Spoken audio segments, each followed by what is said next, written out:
Welcome to this edition of the Head to Head Podcast. I'm your host, Cam McKinney. This is the 16th episode of the Head to Head Podcast. And in this edition of the podcast, I will be talking all things Kyrie Irving. The best player on the Boston Celtics has announced to the fans that he is staying or is planning on staying with the Celtics for the foreseeable future. Now, this sounds great. All things sound great right now for the Celtics. Everyone thinks they're the second best team in the NBA. Everyone thinks they have bright young stars in Jason Tatum and Jaylen Brown. They have an all-star center now, Horford, a returning superstar in Gordon Hayward, a great bench with Terry Rozier and Marcus Smart, and now their best player and possibly a top 10 player on the planet has announced his desire to be here long term. Right now, things could not be better for Celtics fans and the Celtics organization as a whole. The future is bright. Kyrie Irving wants to sign a max. But I don't think that we can just take it at his word. I don't think we'll know if Kyrie Irving is going to be a Celtic for life, as he has proclaimed, until he signs on the dotted line and until the Celtics want him to sign on the dotted line. We've been through this before. Just a season ago, Isaiah Thomas led us to the playoffs twice as the best player on the team. He was going to back up the money truck. He was going to be the face of the Celtics for the foreseeable future. Fans wanted him to be the face of the franchise. He clearly wanted to be the face of the franchise. The Celtics had other moves. Whether those moves were caused by his health concerns or his play, or they just wanted Kyrie because they thought Kyrie was better, I don't think you can predict loyalty in sports. I think Kyrie Irving's being honest when he says he wants to be a Celtic for the foreseeable future. I just don't know. I'm just not going to take his word as Bible right now. I want to see how this plays out with this roster. They've never played with Gordon Hayward before. When Gordon Hayward signed with the Celtics, he didn't think that Jaylen Brown and Jason Tatum were going to be this good this fast. What's Gordon Hayward's role? How is Kyrie Irving going to fit now? Now that they've gone through a postseason basically without Kyrie and almost made it to the NBA Finals, do you want Kyrie in there taking 20 shots a game? I think these are all good questions that need to be answered before.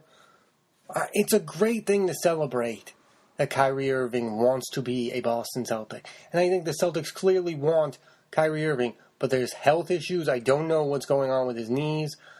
I mean, this is a guy who played with LeBron and he was unhappy. I think Kyrie Irving wants to be the face of the franchise, and he's picking the Celtics because he thinks this is the place where he can be the face of the franchise. But one of the biggest issues, and it's the elephant in the room, what if Jason Tatum is the face of the franchise? How is Kyrie Irving going to feel in 2 to 3 years if he's Batman and then he becomes Robin? How's he going to feel if Jaylen Brown continues to improve? And what if he becomes a third wheel? I don't know how comfortable Kyrie Irving is going to be if he's not the Kobe Bryant type guy on this team, if he's not the LeBron James on this team, because that's what I think he wants his future to be. He wants to be the man, and I respect that. I respect that so much that he wants to be the face of a franchise.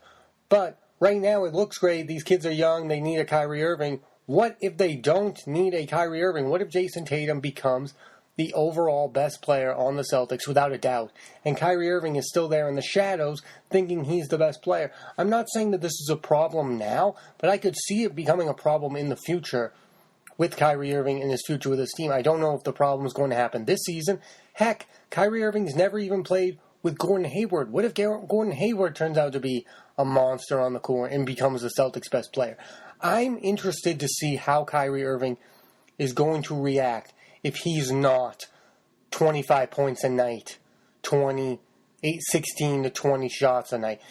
Is he willing to take a lesser role if these kids, first of all, Kyrie Irving is an amazing offensive player. He can attack the rim at will. But these guys seem to be, Jason Tatum might be one of the most efficient scorers we've possibly seen with the Celtics. I love Kyrie Irving. He's my favorite basketball player right now. But I think the evolution of his game, and last year he proved how unselfish he can be. But I don't know. I have my doubts on whether or not he can play in the shadows of someone else with the LeBron factor. I think he's loving it right now because he's the face of the franchise. He's going around saying things like the earth is flat. He is making movies. He's the clear numero uno. What if in the next few years he's not number one, but he still thinks he's number one? I really think that could be a big problem. That maybe the Celtics got Kyrie Irving at a time where there's just better options to be the face of the franchise. I don't know. I could be completely wrong on this, and I want to be wrong on this. But it is a fear I have in the future of this team, is what is Kyrie Irving's future with this team like? I get that he's 25, and he's still got a lot left to go in basketball. He's got another 10 years of being great. I just don't know if they need a guy who's going to take that amount of shots and wants to take that amount of shots. I know he's clutch. I know he's amazing. I think it's going to work out. I really do. I do believe that Kyrie Irving is going to be with the Celtics for the foreseeable future. But I don't think that proclamation that he's going to be, I think that's a play on Kyrie to make himself the good guy in the situation if things don't end up happening. I really think that that's what he's trying to do. He's getting sick of these questions. He can't think of a good enough reason to leave Boston, so he's going to say, I'm staying in Boston, and he's going to play the season out. I take him at his word that he wants to be a Celtic. I don't take him at his word that it's going to happen. So many things can happen during an NBA season that changes his mind. What if the Celtics don't make it to the Eastern Conference Finals? What if they don't make it out of the first round? Then things become kind of iffy. I don't suspect that will happen, but we don't know what will happen this season. Anything is possible, so said Kevin Garnett. Also, Kyrie Irving is no fool. He knows how the Isaiah Thomas situation played out and how a bunch of those guys were run out of Boston for him. He knows. He is testing the Celtics' loyalty with that answer, if they'll have me back. He is putting all of the pressure on the Celtics and not himself, which is, by the way, the smartest thing to do, because he's not going to go through a whole season of answering ridiculous questions about impending free agency and his desire to play with the Knicks and to play with Jimmy Butler and who's the superstar team he wants to land on. Listen, maybe Kyrie Irving feels like the Celtics is that superstar team because Jaylen Brown could become a superstar. Jason Tatum looks like he's going to become a superstar. Gordon Hayward is a superstar. Al Horford is a star. This could be his star team. I mean, there's not a good enough reason for Kyrie Irving to publicly state, I'm going to look at all my options. He's going to get berated by fans. He is saying what we want to hear, but I don't know that in the moment he's going to sign the dotted line until he signs the dotted line. And still we play out the season. But again, this is a guy who missed most of the postseason, and the Celtics went to a conference finals. And Brad Stevens is saying things like, I want to get Terry Rozier as many minutes as possible. The future of this team is so fascinating, and I think Kyrie Irving is a big part of that future. But I don't think he's as big a part of the future as I thought he was going to be when he first got here, if that makes sense. When they first made that trade, I think we all thought that last year was going to be the Kyrie Irving show, and it's only going to be Kyrie. Well, last year had a lot of new faces that turned out to be stars themselves. Jason Tatum was way better than anyone suspected he could even possibly be in the playoffs. Jaylen Brown played amazing defense and stunned in the playoffs. Again, Al Horford played better than I thought he was going to play last year. There's more faces. Terry Rozier balled in the postseason. That's going to make you question whether or not he's a starting level player. Marcus Smart played well. There were a lot of guys who benefited from a lack of Kyrie and became really good players. Now, you hope that when Kyrie comes back, that manifests itself into becoming a real team and that he can be a part of that. But you got to wonder whether or not that this is what Kyrie wants, is to be a member of a team or to be the face of a team. I think that that's a real question that's going to get answered this year. And I think it's got to get answered sooner rather than later because I don't know what the future of this team is. Who's the face of the team? I think Brad Stevens wants 5 guys who can go out and score at any moment. And I think Kyrie Irving wanted to be the guy who scores at any moment. So I think in that way things are changing. Maybe Kyrie is changing with them.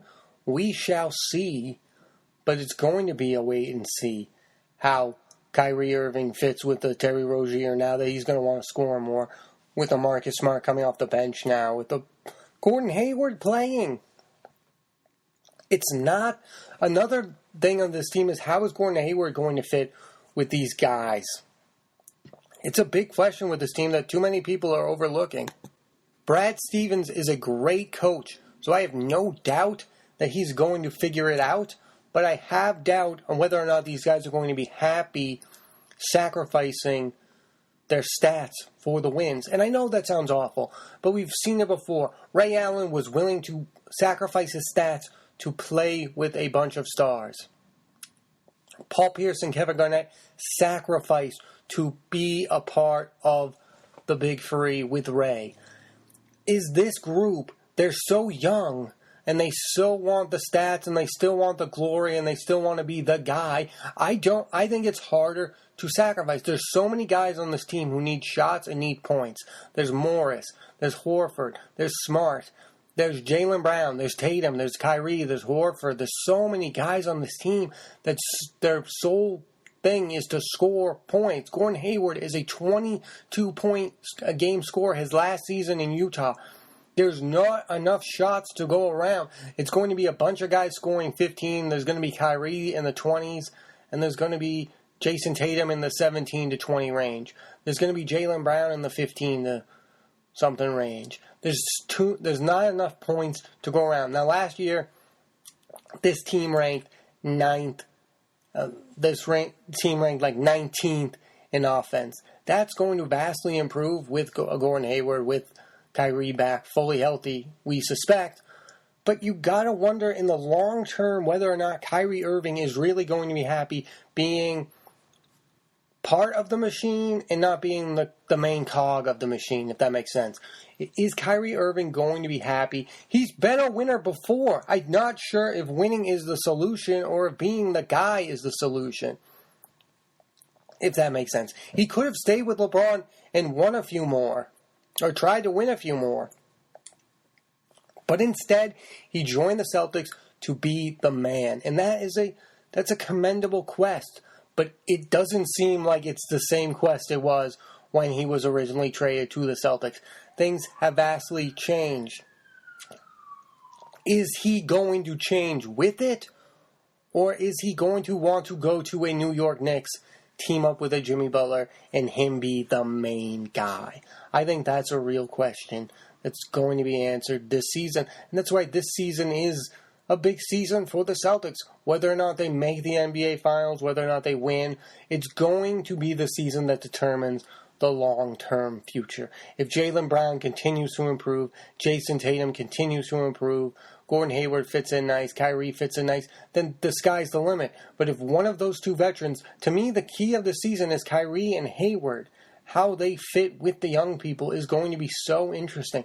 Are there going to be nights where Kyrie just takes over games because it's his time to shine, or is he going to relinquish some of that flame he had last year and let the other guys succeed? Kyrie's maturation as a passer was exciting to watch last year. I don't know. I just don't feel... The moment I saw the Kyrie proclamation that he was going to be a Celtic for life was both a moment of joy and wonder of whether or not I really want Kyrie Irving to be a Celtic for life. You know what I mean? Like, I don't know. I want a fully healthy Kyrie Irving. I think that's the one thing I need to see for a whole year before I say sign up for the next 6 years of that. Because I don't want each year to be he puts up great regular season stats and then he's a little worn out during the postseason and he misses most of it. I think that would be sad. I want to see a fully healthy, engaged Kyrie Irving. I think the last thing I want to touch on is this idea of Kyrie recruiting Anthony Davis. This has become the new NBA, right? We talk about it each year. Where's Anthony Davis going? Who is recruiting who? Now Kyrie's recruiting Anthony Davis. Jimmy Butler's recruiting Kyrie. I don't want Anthony Davis on the Boston Celtics. I don't want to give up on Jason Tatum. I don't want to give up on Jaylen Brown. I'm not the biggest Anthony Davis fan. I know he's never been on a good team. I know he's never really had a coach like Brad Stevens.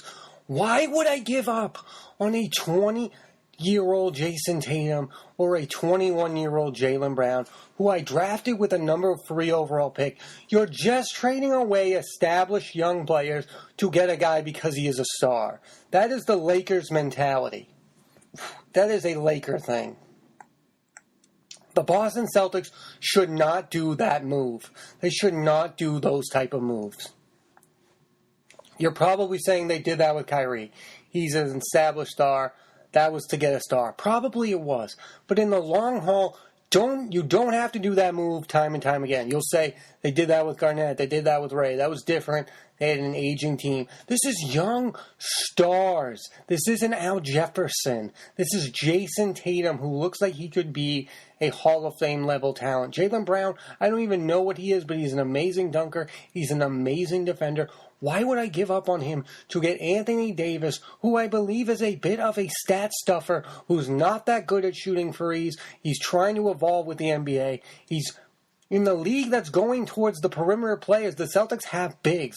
Jason Tatum is basically a big who plays small. Jaylen Brown is a big who plays small. I don't want a big who dominates the paint. That's not where the NBA is moving.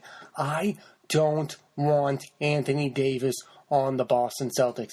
I know a lot of people will think that's insane. He's one of the top 5 NBA players. I don't want a guy just because we all agree he's a top 5 NBA player. This team fits with one another. This team just went to the Western Conference Finals and almost beat LeBron without Kyrie. They have a real chance to challenge the Golden State Warriors. The way you challenge the Golden State Warriors is clearly not with bigs like Anthony Davis. It's by beating them at their own game and having better defenders who can guard their perimeter play. Anthony Davis can't guard Steph Curry. Anthony Davis can't guard Klay Thompson. And he certainly can't guard Kevin Durant. Jaylen Brown can guard some of those guys. Marcus Smart can guard those guys. Terry Rozier can guard those guys. And Jason Tatum can surely guard those guys. We don't need to go after the next superstar. That's a pointless endeavor.